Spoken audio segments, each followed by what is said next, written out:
Now, kind of going back on accounting, we talk about numbers, we talk about quantitative data, right? Tell me, how do SMEs measure the success of their strategies? Absolutely. So when you're developing your strategy, one of the elements that we encourage organizations to have is some form of what we call a scorecard. So, you come up with your ideas and what you're going to do, you come up with your set of choices, and it's really cyclical. It's not linear. You're going to go into market, you're going to do the things, you're going to make the investments, you're going to try the marketing initiatives, and you need some sort of way to count them. So part of developing good strategy is developing the tracking or scorecarding that's going to go along with it. So when you think of a scorecard, literally like a scorecard, before you roll out a strategy, think about what are the most important things that we're going to count. So in finance and accounting, it's good because we have really good standards, whether GAAP or IFRS, that give us some guidance on what the most important things to track are and the ways that we can display that information. And that's quite useful because people who become fluent with that can all speak that language, and they can ensure that they understand the business according to its numbers. So some of those key numbers, profitability, ROI, return on investment, margins, those type of things often can go into a scorecard. What I'll tell my clients or my students when I'm teaching in class and they're learning how to develop scorecards, we'll talk about what the most key important financial metrics are for an organization. And I keep saying organization because it's not just businesses, right? Right. Public sector, for-profit, non-profit have to think about these factors as well. We talk about what the most important quantitative metrics are. Your accounting firm probably is tracking a lot more things with you, or your internal accounting and bookkeeping departments. But on a roll-up, on a scorecard, if we just had one page, it might be 6 to 8 financial metrics that are going to tell the primary story of the health of the organization according to the numbers. So we say we're going to take these 8 metrics, we're going to put them on the scorecard, and every month we're going to track how we're progressing according to those financial metrics. We'd often match that up with metrics such as completion of initiatives. So if we're developing a strategic plan for 2024, we might look at, say, okay, we want to reach these numbers, but we want to complete these 8 initiatives. So those go onto the scorecard as well. There might be some timing associated with that, something like a Gantt chart where you say, between January and March, we're going to work on this initiative, between April and May. So strategic management is the process of taking all those things. Again, this relates back to communications, putting them in a way that humans, whether your management team or other people need to engage with it, can easily follow along and keep up with what's going on and reference a common tool that shows the important metrics for an organization. So on the one hand, the goal is to make things as simple and comprehensible as possible. On the other hand, good communications, good strategy, it can be complex to make things simple, which is why I'm always encouraging organizations to advance their skills in the art of strategy or seek outside counsel, because expertise can help you take the complex, make it simple, and then that's going to allow as many people as possible to tap into your strategy. Yes, absolutely, absolutely. And Wentworth Strategy Group actually just helped SB Partners when we did our Great Places to Work initiative. So there's so much data that came out of those surveys, and it was excellent, but having the understanding of where do we even start, how do we do this data mining, working with strategic partners like yourself was really helpful in that process.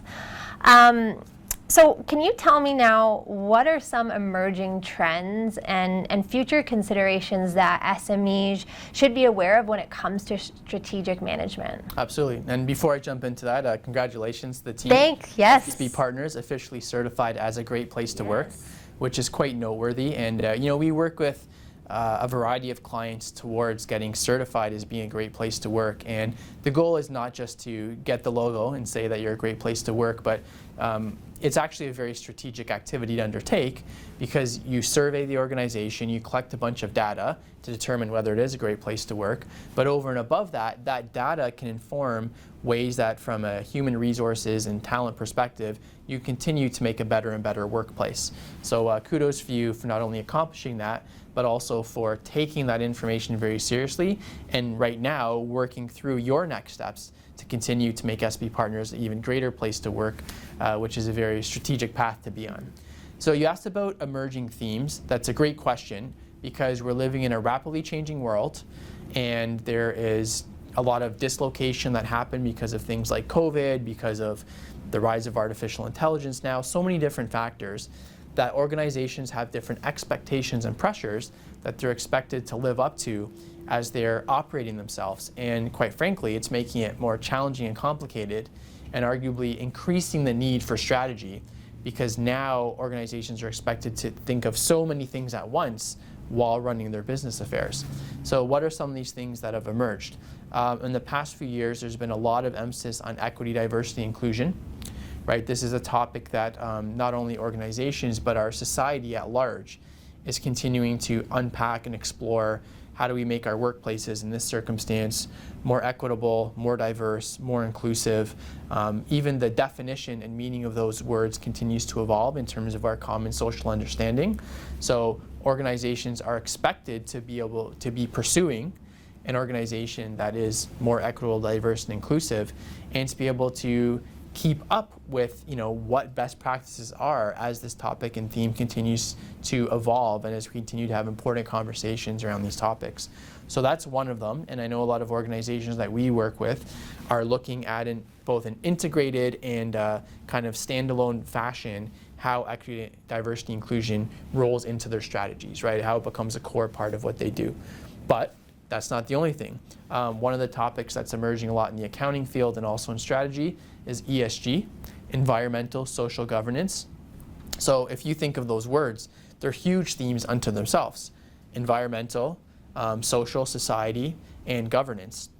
And so, in the interest of time, we won't be able to unpack those fully, but I mentioned accounting because there's a lot of discussion now that organizations are soon going to have to start reporting back and accounting for themselves in terms of achieving and pursuing and setting intentions for environmental, social, and governance metrics. So layer that on top of all the existing financial reporting organizations are supposed to do. Again, it increases the complexity not just of reporting, but in terms of setting strategy and all the things that an organization is expected to do. That's something else that is going to be layered on top of your general strategy and just being successful as an organization. There's other emerging themes like artificial intelligence. What are the implications of that? How much time should we be spending on it? How much should we be investing in going down that path? So in summary, there's an incredible amount of complexity that's happening in organizations right now and in industries and in the world. And so on the one hand, you might say, well, why do we need a strategy then? Things are changing so fast. The world's going to be changing by the time that we publish our strategy. There's a bit of an argument to be made there, but I would actually argue the complete opposite. Strategy, by definition, is going and looking at all the relevant factors to your situation and then making informed decisions about them. So a strategic plan doesn't have to last 10 years, right? It doesn't have to be a dusty archive on a shelf. It's making sure that on an ongoing basis, you're stepping back, looking at the landscape externally, looking at your internal business, and you're aligning all those factors. So I would say strategic management is more important than ever.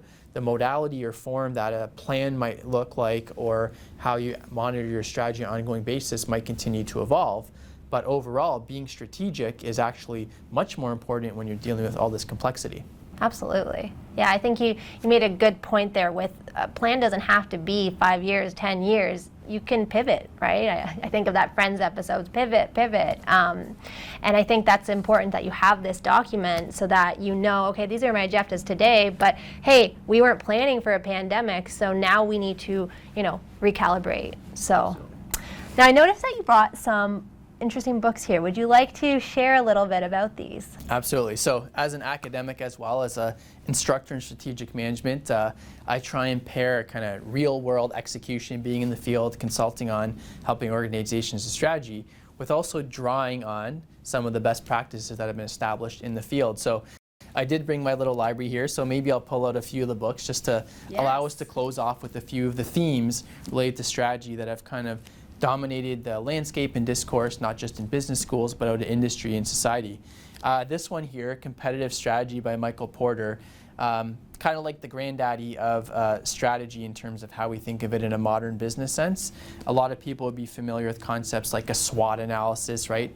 Analyzing a company's strengths, weaknesses, opportunities, threats, or Porter's 5 Forces, which is a way of looking at an industry level, all the competitive forces that come to play in an industry. So A good insight that might come out of that, for example, let's say you wanted to open an ice cream shop. You might say, okay, well, my competitive landscape is ice cream shops, and in this small town that I'm looking, we're going to be the only ice cream shop in town, so it's a really strong strategy. One of the ways of looking through Porter's 5 forces would say, well, you should also look at substitutes. Why are people buying ice cream? They might be buying ice cream as a nice treat for their family, or as an outing, or other different reasons. So you might be the only person selling ice cream in town, but the place across the street might be selling coffee and muffins. And it's not ice cream, but it serves the same purpose, which is a nice treat for the family. And so going through some of these tools, like a Porter's 5 forces analysis, often helps us just to think through different strategic lenses and frameworks that we might not otherwise have thought of. I'll run through these all really quick because I don't have too many, and a lot of them are fun. This one's Playing to Win by Lafley and Roger Martin, who is the former dean of the Rotman School of Management. This is a book I reference often. Roger Martin quite often speaks about how strategy and a plan are not synonymous concepts, right? A strategy involves making sure you have a winning aspiration and making a set of aligned choices that drive you towards that, which is different than just saying we have a plan and here's what we're going to do, right? A good strategy makes sure that it considers the external environment, it connects to the external environment, and it responds to it in the most powerful way possible. So this is a great book in terms of frameworks on strategy. One that's really fun as well, my students tend to love. This one's called Blue Ocean Shift. It's part 2 of a concept called the Blue Ocean Strategy. I mentioned Porter's 5 forces, which talks about looking at your industry. So let's say in the Southwestern Ontario accounting industry, where SB Partners quote unquote competes, you might say, how could we outflank other accounting firms and earn the trust and business of our clients? That's one way of looking at things, but the authors of Blue Ocean, they argue that you should be looking for blue oceans, which are landscapes that have not been are not as competitive. The red ocean concept is where there's shark-infested waters and everybody's fighting and it's all bloody. The blue ocean is where you're off by yourself. So for example, SB Partners might be saying, we're going to stay at our core an accounting firm, but what are other related services and products that other people aren't offering to the market that we could introduce that would bring us to a blue ocean, where we're actually not competing, say for that same accounting business, but maybe in this regional landscape, we're helping firms onboard artificial intelligence and nobody else is doing it. They might be eventually, but we'll be in a blue ocean for a while. Again, all these books are just bringing different ways of thinking about strategy and how you execute yourself. Last couple here, this one I found really interesting. Mark Carney, who is the former governor of the Bank of Canada and also the Bank of England, on values. So a lot of where strategy came from was discussions around how do you win and in a competitive context. But now we know business and our world has changed, and it's not just all about winning, and there are social pressures on organizations of all kinds to consider their role in society more broadly and the principles according to which they operate. So winning is not just having the best financial results, but it's having done the right thing for your community, your employers, your employees, your stakeholders, for the world. And that's actually a win, is conducting yourself, your organization, in an honorable way. So fascinating to read Mark Carney, somebody coming from a post like being a bank, head of a central banks, and talking about, yes, the financial element's important, but what world are we creating? And this book really unpacks it. Last two here, this is probably one of the most famous books around organizations, called Good to Great by Jim Collins. It studies a lot of organizations that went from good to great and really grow. And we talked about, small and medium enterprises, how can they evolve? There's some really good lessons in this book. I'll actually ask you one of the questions that comes up. Little test here, I don't know if you've read it before. It's been a while. It's been a while, okay. So it's about the bus, Yes. right? And the question is, if you're building an organization, should you get everybody on the bus first and then decide where to go? In other words, should you hire a great team and then figure out a strategy, or should you set a strategy and then figure out who to get on the bus that will take you in that strategic direction? Which one do you think should come first? The, hiring the people and then figuring out a strategy, or figuring out a strategy and then hiring the people that fit that strategy? Well, based on our conversation today, I'm going to suggest that you develop your strategy first and then gather your team. Absolutely, and that's the logical thought. but counterintuitively it's the other way around. Okay. So the data in this study, and there's lots of other great insights in the book, shows that if you bring a group of great people together with the right motivations, they're going to tell the bus where to go, right? They're going to tell you the best direction. Really great database approach, and in addition to its lessons, just reinforces the importance of thinking about data and not just subjective opinions when you're making a decision. So last one I'll close off with, and probably the simplest but one of the most impactful, is the Checklist Manifesto. And literally it's a book just about checklists. So they ask questions like, how do you build a skyscraper? So you can imagine there's millions probably of decisions and actions that go into building a skyscraper. So who knows how to build the skyscraper? And it turns out there is no single master skyscraper architect because of all the complexity of the plumbing systems and different kinds of engineering and the user experience as you walk through it. And so the simple act in so many situations of just having a checklist, which is even a simpler version of the scorecards we talked about earlier, is a really simple way to just make sure that your strategy is being executed well. One of the best examples the author gives, and he was a doctor actually, was going into hospitals and a lot of situations where checklists weren't in place, putting them in place, and drastically reducing error rates. So one of the reasons, for example, why checklist is an empowering tool, and a lot of frameworks and strategy are tools, he gives the example of being in a surgical operating theater. And a lot of times nurses and others were afraid of asking surgeons whether they had completed certain important steps in the surgery because of the hierarchy within the social construct of being in the operating theater. And so the checklist empowered nurses and others to make sure that the checklist of all the things that need to be done in surgery were done, and it drastically reduced infection rates and other outcomes in the hospital.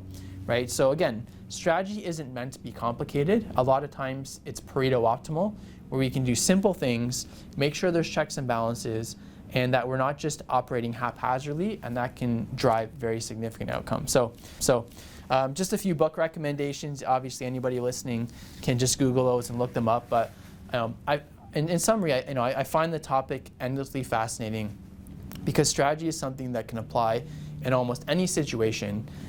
Even on the individual level, we can be more thoughtful and intentional and aligned how we live our life. And likewise, any organization, by taking a strategic approach, can increase its odds of creating successful outcomes, and feeling like it's aligned and coherent, as opposed to feeling, disconnected and random, right? So, really excited every time I get a chance to dive into the topic. And I think it's great that, our firm, When We're Strategy Group, has been able to develop a relationship with SB Partners because what you do is such a core part of helping companies be strategic. Well, thank you, Mark. I think I have my summer reading list. If anyone wanted to connect with you, where would they find you? Absolutely. So I'm really easy to find online. LinkedIn's probably the best place. Otherwise, wentworthstrategy.com. You can learn a little bit more about what we do. We're always happy to connect with individuals, organizations who are doing great things. At the end of the day, we are focused on strategy, which is winning, but we define that very broadly. We're really focused on community. We love your podcast theme, Accounting for Community and Society. So we're always happy to connect with anybody who's looking to move us in a positive direction. Perfect. Well, thanks so much for joining us today, Mark. Absolutely. Thanks for having me.